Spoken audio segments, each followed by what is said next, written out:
At 75, Suzi Quatro finally speaks up about Chris Norman. Before she became the queen of leather rock, before the sold-out arenas and global fame, there was Suzi Quatro, a rebellious Detroit girl who didn't just want to play music. She wanted to rewrite the rules. It's the early 1960s. Detroit is alive, engines roaring, Motown booming, and America caught between innocence and revolution. But inside one small home on the east side, a teenage girl is about to make history, though no one knows it yet. Her name? Susan K. Quatro. Born into a family where music wasn't just a hobby, it was the air they breathed. Her father, Art Quatro, played in bands. Her sisters sang harmonies. But Suzi wanted more than harmony. She wanted noise. She wanted danger. While other girls her age were dreaming about prom dates and movie stars, Suzi was gripping a bass guitar almost as tall as she was. Fingers blistered, hair wild, eyes locked on the future. She didn't just want to be in a band. She wanted to lead one, something almost unheard of for a girl back then. So she did it. At just 14, she formed an all-female group with her sisters, the Pleasure Seekers. Think about it. In a world where women were told to sing softly and smile sweetly, Suzi and her band walked on stage, plugged in their amps, and blasted through rock and roll with a force nobody expected. They weren't supposed to exist, but they did. And that made Suzi dangerous. Every show they played was more than a performance. It was a rebellion. The crowd didn't know what to do with them. A girl on bass, leading a band, wearing leather and playing loud? That wasn't just rare, it was impossible. But Suzi didn't care. She had one goal, to prove she could rock just as hard or harder than any man alive. And that attitude, that fire, it was only the beginning. Short pause, rising music. What no one realized back then, not even Suzi herself, was that this teenage girl from Detroit was about to become the first female rock star to break through the walls of a man's world. And she'd do it her way. Fast forward to the early 1970s. The world of rock music is exploding. Glam rock, power chords, screaming fans. But in the US, female rockers still can't break through. Record labels wanted pretty voices, not power. Then, one man changed Suzi's life forever. His name was Mickey Most, a legendary British producer known for turning unknowns into icons. When he saw Suzi perform, he didn't see a girl. He saw a revolution in leather. He told her, "You don't belong here, Suzi. You belong in London." And just like that, she left everything behind. Imagine it. A 21-year-old American woman stepping off a plane in England, completely alone, with nothing but a bass guitar, a suitcase, and a dream so loud it couldn't be ignored. It was a risk that could have destroyed her, but instead, it made her unstoppable. In 1973, Suzi released her breakout single, Can the Can. The song was raw, fierce, and completely unlike anything else on the radio. It went straight to #1 in the UK, selling over 2 million copies worldwide. The British press went wild.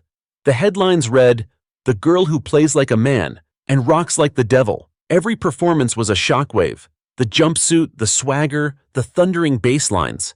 She wasn't there to be cute. She was there to command. And the audience couldn't look away.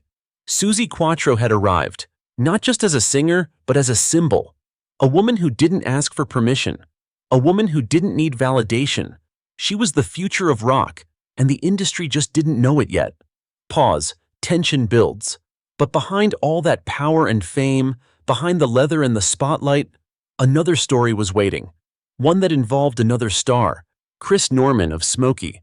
And when their worlds collided, music history would never be the same again. By the mid-1970s, Suzi Quatro was no longer the young girl from Detroit trying to prove herself. She had already proved it. To the world, to the critics, and to every man who ever said a woman couldn't play hard rock. But that wasn't enough for her. She didn't just want to succeed. She wanted to own the moment. Everywhere she went, she looked like something out of a comic book. The jet black leather, the silver bass, the wild hair. But this wasn't costume, it was armor. Every zipper and every scar on that leather jumpsuit told the same story. I fought for this stage. When she walked out under the lights, the crowd didn't just cheer, they erupted. Because when Suzi Quatro hit the stage, she became electricity.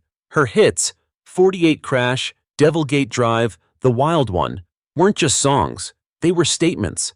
They said, "I'm not here to fit your mold, I'm here to break it." She moved like a storm, commanding arenas full of screaming fans who had never seen anything like her before. At a time when women were told to be soft and delicate, Suzi roared, "No, I'm going to be loud." The press called her the Queen of Glam Rock. The audiences called her a rebel. But to the industry, she was something far more dangerous. She was proof that the old rules were dying. Still, power comes with a price. Behind the bright lights, Suzi was living at full speed. The late nights, the touring, the constant demand to perform. When the makeup came off and the crowd was gone, the silence hit hard. But she never let the world see it. Suzi Quatro had built an empire on strength. And strength to her meant never letting them see you break. And yet something deeper was happening. Her music, while fierce and powerful, was starting to evolve. Fans saw a rock goddess, but inside, she was searching for balance, for a softer truth that even she didn't know how to express. And that's when destiny stepped in, through a chance collaboration that would show the world a side of Suzi they'd never seen before. Because soon, she would walk into a studio with a man named Chris Norman, and together, they would create a song that would change everything. But before that history-making duet, Suzi's fame would take an unexpected turn, straight into America's living rooms. It's 1976. Rock's golden age is in full swing, glitter, guitars, and chaos. And right in the middle of it, Suzi Quatro gets a phone call that surprises everyone. On the other end of the line is a casting director from Hollywood. They're calling about a role in one of America's biggest TV shows, Happy Days. Suzi laughs. "You want me on Happy Days?" But they're serious. They want her to play Leather Tuscadero, the cool, tough sister of Pinky Tuscadero, a biker, a rocker, a rebel. In other words, the role was made for her. When Suzi Quatro walked onto that set, even the crew stopped to stare. She wasn't your typical actress. She was raw, unpredictable, and 100% authentic. And when she hit that first chord as Leather Tuscadero, she didn't just act the part, she was the part. America fell in love instantly. For the first time, millions of US viewers saw a woman who didn't smile sweetly or stand in the background.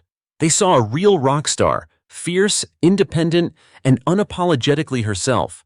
Suzi Quatro had conquered music. Now she was conquering television. And that moment did something powerful. It made people, especially young women, believe they could be both. Tough and beautiful, rebellious and respected. She wasn't pretending to be a bad girl for the camera. She was the girl every rebel wanted to be. But while Suzi was lighting up TV screens, she was also fighting a new battle behind the scenes. Hollywood wanted to shape her, to soften her, to make her more marketable. She refused. She told them, "I won't fake it. I'll never be someone else just because you think it sells better." And that defiance, it only made her more magnetic. Still, beneath the fame, Suzi was starting to feel something shifting. The girl who had built her career on noise, chaos, and defiance was beginning to crave something different, something deeper. Because fame, she realized, is loud, but connection is quiet. And that's when Chris Norman entered the story, a calm voice in a storm of flashing lights. He wasn't from her world of leather and thunder. He was from a softer, more melodic corner of rock, the frontman of the British band Smokey. When their producer Mike Chapman decided to pair them up for a duet, nobody expected much. Just a song, maybe a minor hit, nothing more. But what happened next? No one could have predicted. Because when Suzi Quatro and Chris Norman started to sing together, something clicked. Something magical. Something that would make music history and spark decades of rumors, emotion, and mystery. And it all began with one song, Stumblin' In. It's 1978. Disco lights flash, rock is evolving, and the radio waves are saturated with noise. But somewhere in a London studio, Suzi Quatro is about to record something that no one, not even she, could have seen coming. The producer? Mike Chapman, the hitmaker behind so many glam rock anthems. The collaborator? Chris Norman, the soft-voiced, introspective frontman of Smokey, a band famous for their smoky ballads and emotional melodies. On paper, it made no sense. Suzi, the tough leather-clad rebel who played bass like it was a weapon. Chris, the quiet romantic with a voice that melted hearts. But Chapman had a feeling, a strange electric instinct, that these two opposites would create something timeless. So they met. When Chris Norman walked into that studio, Suzi later said she didn't expect anything special. "He looked like a nice guy," she recalled, "but I wasn't thinking about singing some love song with him." Yet the moment they began to rehearse, the air changed. Their voices, raw, different, powerful, fit in a way no one predicted. Suzi's edge cut through Chris's warmth. His tenderness softened her strength. Together, they created a chemistry that wasn't just musical, it was magnetic. And the song they were recording? "Stumblin' In." The lyrics were simple. Two people falling into love, unsure, unplanned, stumbling their way through it. But when Suzi sang, "Our love is alive, and so we begin," there was something real in her tone, something unguarded. And Chris? His voice answered hers with a sincerity that felt almost intimate. When they finished the first take, the studio fell silent. Then someone whispered, "That's it." They didn't need to redo it, they didn't need to polish it. That first version, raw, emotional, imperfect, was the magic. When "Stumblin' In" hit the airwaves, it exploded. It wasn't just a hit, it was an anthem. Number 4 in the US, top 10 worldwide. It was playing in every car, every diner, every summer night where people fell in love. But along with the success came something else: rumors. The chemistry between Suzi Quatro and Chris Norman was too real, too believable. People started to whisper, were they just collaborators? Or something more? They denied it, politely, professionally. But fans weren't convinced. Every time they performed together, there was a tension, a spark that felt impossible to fake. Chris would glance at Suzi mid-song, she'd smile back. It wasn't staged, it wasn't acted, it was alive, and the audience could feel it. For Suzi, this duet wasn't just another hit, it was a moment of transformation. For the first time, the world saw the woman behind the leather, the human being who could love, hurt, and feel deeply. But for every fan who adored it, there were critics who tried to tear her down. They said she'd gone soft, that she was abandoning her rock roots. What they didn't understand was that this was the realest Suzi had ever been. Because behind every scream and every riff, there had always been emotion. "Stumblin' In" didn't change her. It revealed her. And that revelation, that glimpse behind the mask, would follow her for decades. The success of "Stumblin' In" was a blessing and a burden. Everywhere Suzi and Chris went, they were asked the same question. Was there something between you two? Every interview, every headline, every whisper, it all circled back to the same thing. And Suzi? She handled it like only Suzi Quatro could, with grace, honesty, and that signature fire in her eyes. She'd smile and say, "No, there was no affair, but there was chemistry. You can't fake that kind of connection." But that answer, that word, chemistry, only made people talk more. Because when you watched them together, you didn't see acting. You saw two people who felt something, even if they couldn't put it into words. Behind closed doors, though, the attention took its toll. Both had their own relationships, their own families, their own lives. And fame has a way of distorting reality, of making people believe that the story they see on TV must be the truth. For Chris Norman, the song changed everything too. It took him from being the guy from Smokey to a global name. For Suzi Quatro, it was a rebirth, proof that she could transcend genres, borders, and expectations. But the emotional weight of it lingered. Even years later, when she looked back on that duet, she admitted, there was something there. It wasn't romance, it was connection. The kind you don't plan, the kind that happens once in a lifetime. That honesty only deepened the legend. And as the years went on, "Stumblin' In" refused to fade. It became one of those rare songs that time couldn't touch, passed down from generation to generation. Couples danced to it at weddings. DJs remixed it. Movies used it to capture that bittersweet feeling of falling for someone you shouldn't. But perhaps the most powerful part of the story is this. After everything, the fame, the rumors, the years, Suzi and Chris remained friends. Mutual respect, deep admiration, no bitterness, no regret.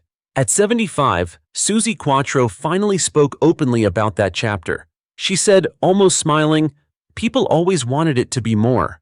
Maybe that's because the song felt so real. But that's the magic of music. It lets you touch something you can't explain. And maybe that's why her story still resonates today. Because Suzi Quatro didn't just make music, she made moments. Moments that felt alive, raw, human. From the screaming stages of the 70s to that one quiet duet that made the world fall in love, she never stopped being what she always was, a woman ahead of her time. Music swells, final voiceover. Some artists make hits. Suzi Quatro made history.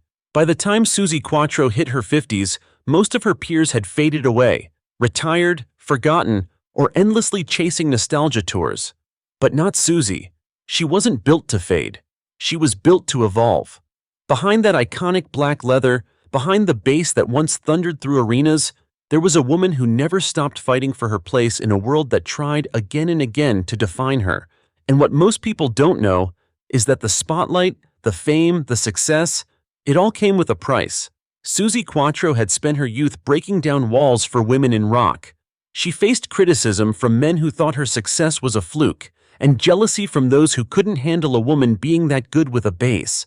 They said she was too masculine, too hard, too aggressive, but they didn't understand she wasn't trying to be one of the guys. She was trying to be herself. In private, though, there was another side of her, the mother, the wife, the woman who would come home from the chaos of the stage to a quiet house, trying to balance the noise of fame with the silence of normal life. When Suzi Quatro married her longtime guitarist Len Tucky, their bond was more than romantic. It was musical, electric. They made music together, toured together, lived the dream that so many couples imagined. But dreams have cracks. The pressure of fame, the long tours, the exhaustion of constantly being under a microscope. By the early 1990s, that marriage fell apart.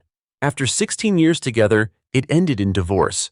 Suzi once said quietly, "It's hard to be two people, the performer and the person. One of them always gets hurt." After the split, she kept the manor house in Essex, a symbol of stability in a life that had never stopped moving. It was where she raised her kids, where she found a sense of peace, and where, for the first time, she allowed herself to simply be Susan. But peace never lasts long for people who live in rhythm.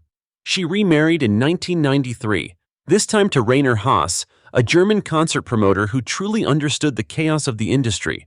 With him, she found something steadier, not fireworks, but a quiet flame that kept her grounded.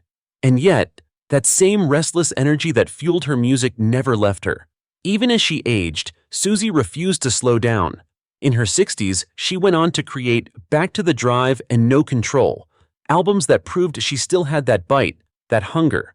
The critics called it her second rebellion, but what really surprised people was what she did next. Radio, BBC Radio 2. There, Suzi found her next stage. Hosting Rockin' with Suzi Q and later Wake Up Little Suzi, she wasn't just spinning records, she was telling stories, her stories. She'd talk about the artists she toured with, the heartbreaks behind hit songs, and the nights that changed music history. Listeners said it felt like sitting across from a legend at a bar, hearing her relive decades of rock and roll secrets that no one else could tell. And maybe that's what kept her relevant all these years. Suzi didn't cling to the past, she owned it. She turned nostalgia into power. Every word, every bass line, every story she shared reminded the world that Suzi Quatro was never just a name in music. She was a movement. Now, after 5 decades of fame, Suzi Quatro sits down. No lights, no stage, no armor, and finally speaks. At 75 years old, the woman who once roared into the charts now talks with a quiet, confident calm. Her words, though soft, hit harder than ever. When asked about Chris Norman, her eyes light up, not with scandal, but with memory. "Chris was one of the easiest people I ever worked with," she says. "No ego, no games, just music. Real music.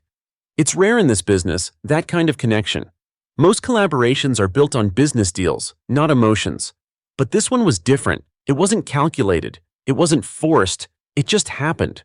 She leans back, reflecting, and for a moment, she's not the rock icon. She's just Suzi, remembering a friend. "People always wanted it to be more," she admits. "They love a good story, especially when there's chemistry. But for us, it was never about romance. It was about respect. About two voices that just fit. Still, you can't deny what the world saw. On stage, their eyes met like magnets. Their voices blended like they'd known each other forever. And that duet, Stumblin' In, became bigger than both of them. Even now, 45 years later, the song refuses to die. TikTok uses it. Movie soundtracks rediscover it. New generations, who weren't even alive when it was recorded, fall in love with it again. Suzi smiles when she talks about that. It's funny, she says, I'll always be remembered for that song, for that moment, and I'm okay with that, because that song, it was real. Then she pauses, and for the first time, her voice cracks just slightly. That song was a gift, and Chris was part of that gift. We shared something honest, and that's rare in this world. No scandals, no regrets, just truth, the kind that only time and wisdom can reveal.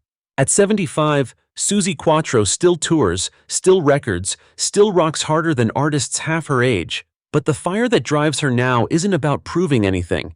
It's about honoring everything she's lived through. The fame, the heartbreak, the love, the music. And yes, that one duet that changed everything. Because maybe that's the real secret behind her story. She never stumbled out of rock and roll. She just kept stumbling forward, through every song, every loss, every rebirth, until the legend became the woman, and the woman became the legend. Closing voiceover. Some songs fade. Some artists burn out. But Suzi Quatro, she never stopped burning, just brighter and truer than ever before. Half a century after she first strapped on that bass and stepped into a man's world, Suzi Quatro is still rewriting the rules. She's no longer just a rock star, she's a symbol of what it means to fight for space in an industry that never wanted to give it. A symbol of how rebellion can turn into legacy and how legacy can turn into immortality. When you talk to musicians today, the Joan Jetts, the Debbie Harrys, even younger artists like Hayley Williams and Taylor Momsen, they all say the same thing. Suzi Quatro walked so we could run. She was the first woman to stand on stage, bass in hand, and demand the same respect as the men beside her. Not by asking, by owning it. But Suzi's legacy isn't just about power, it's about truth. She never pretended to be untouchable. She never hid behind PR-perfect smiles. When she hurt, she said so. When she loved, she said so. And when people misunderstood her, she let the music do the talking. Her career became a mirror, reflecting not just who she was, but who we all are when we fight to be seen, heard, and remembered. I didn't want to be a woman playing rock, Suzi once said. I wanted to be a rock musician. Period. And she did more than that. She became the heartbeat of a generation that was done with limits. And even now, as she looks back, she's still blazing new trails, proof that age is just a number when your spirit never stops roaring. Because Suzi didn't just inspire women, she inspired fighters, the dreamers, the misfits, the ones who refused to fit the mold. And in that defiance, she found immortality. The camera fades in. A quiet room. No stage lights, no crowd noise, just Suzi Quatro, sitting with that same fierce glint in her eyes she had at 23. She's lived 5 decades in the spotlight. She's seen the highs, the heartbreaks, the wild applause, and the deafening silence that follows. But now, at 75, she's at peace with every part of it. When the interviewer asks her, "Do you have any regrets?" she doesn't hesitate. No, not one. Every stumble, every scar, every song, it all made me who I am. You can't fake that. And then the question that everyone's waited years to hear, what about Chris Norman? For a moment, she just smiles. A small, knowing smile, the kind that says there's a lifetime of meaning behind it. Chris, she repeats softly, he's part of my story. A good part. We made something beautiful together. And that's rare. That kind of honesty between two artists, it doesn't happen twice.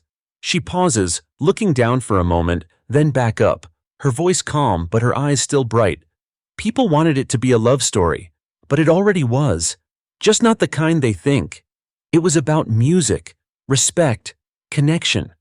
We stumbled in, and we both came out changed. Then she laughs, the same laugh that once echoed through packed arenas. If that's how the world remembers me, I'm okay with that, because it means they felt something, and that's all I ever wanted, for people to feel something. Her words hang in the air, honest and raw, because in that moment, Suzi Quatro isn't a legend. She's human, a woman who gave everything to the music, and somehow, the music gave her back everything she ever needed. The screen fades to black as "Stumblin' In" begins to play. That same song, still echoing after nearly half a century. Our love is alive, and so we begin. Her voice drifts through the speakers, older now, deeper, but still unmistakably Suzi. And the narrator closes. In a world that keeps changing, only a few names stand the test of time. Suzi Quatro, the rebel, the pioneer, the legend, never stumbled out of rock and roll. She just kept walking, one fearless step at a time. Fade out. Black screen.